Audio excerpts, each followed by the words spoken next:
Nouvelle journée de mobilisation des Gilets jaunes, des manifestations prévues à Paris et en région et un mouvement qui cherche à se renouveler. À Paris, une nuit jaune est annoncée. On sera avec Clément Le Goff. La disparition d'un grand homme de musique et de cinéma, Michel Legrand, compositeur prolifique, avait signé des musiques de films devenus des succès planétaires, Les Demoiselles de Rochefort, Les Parapluies de Cherbourg ou Peau d'âne. Il avait été oscarisé 3 fois. Il s'est éteint à l'âge de 86 ans. Dans ce journal, nous irons aussi au Brésil où 300 personnes sont toujours portées disparues après la rupture d'un barrage minier. Les survivants doivent être arrachés à la boue par hélicoptère. Un enfer qui s'étend sur des kilomètres.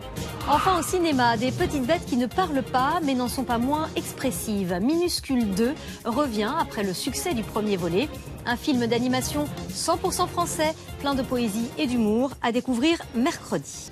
Une des figures des Gilets jaunes blessés à l'œil hier à Paris, Jérôme Rodriguez porte plainte. Une enquête de l'IGPN a été ouverte.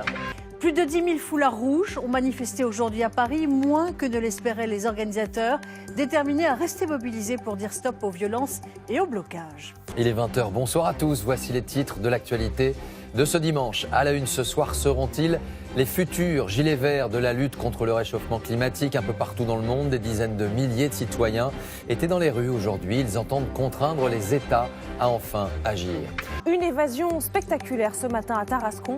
Un détenu a réussi à s'enfuir à son arrivée au tribunal, aidé par un commando lourdement armé. Les assaillants ont porté des coups violents au personnel pénitentiaire. Nous sommes sur place. Des salariés qui brûlent les stocks de papier qui servent à faire les cartes grises, les chèques, les passeports. Leur usine en Seine-et-Marne doit fermer à la fin du mois. 200 emplois sont menacés. Ils dénoncent un scandale financier.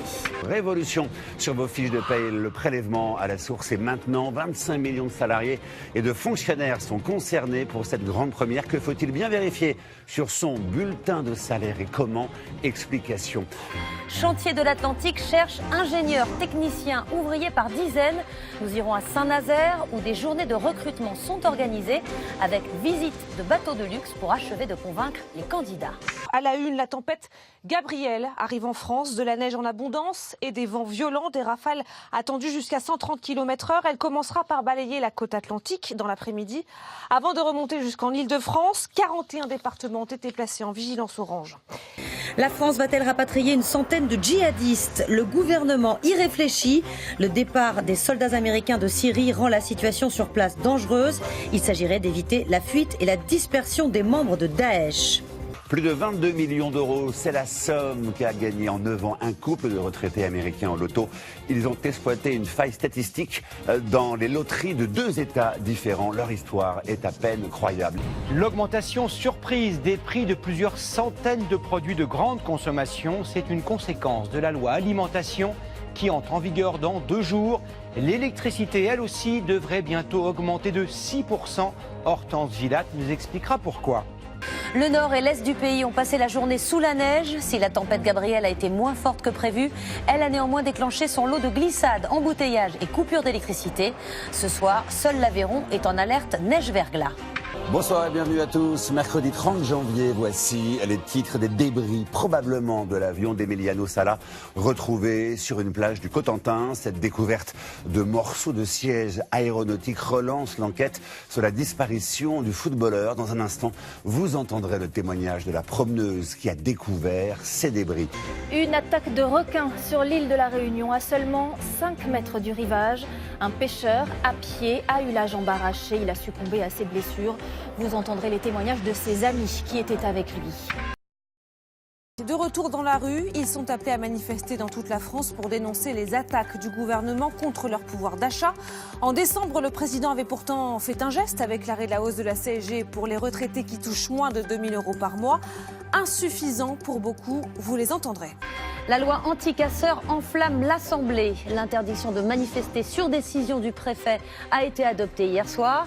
Les députés de l'opposition et parfois de la majorité dénoncent une atteinte grave aux libertés individuelles.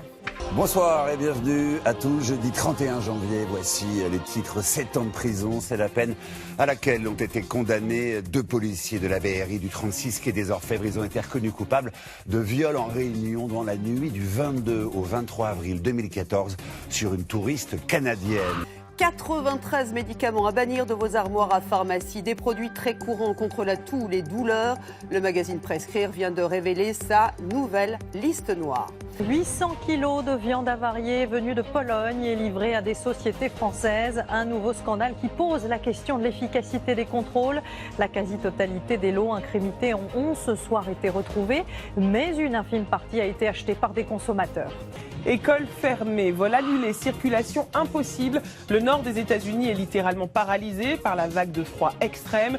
Les températures atteignent par endroits moins 46 degrés. Il y a au moins 12 morts. Nous nous pencherons aussi sur la rentabilité que certains trouvent indécente des sociétés d'autoroutes. Leurs tarifs augmentent justement ce 1er février et pourtant leurs bénéfices explosent. François Langlais nous dira pourquoi l'État s'est séparé de cette poule aux œufs d'or en 2006.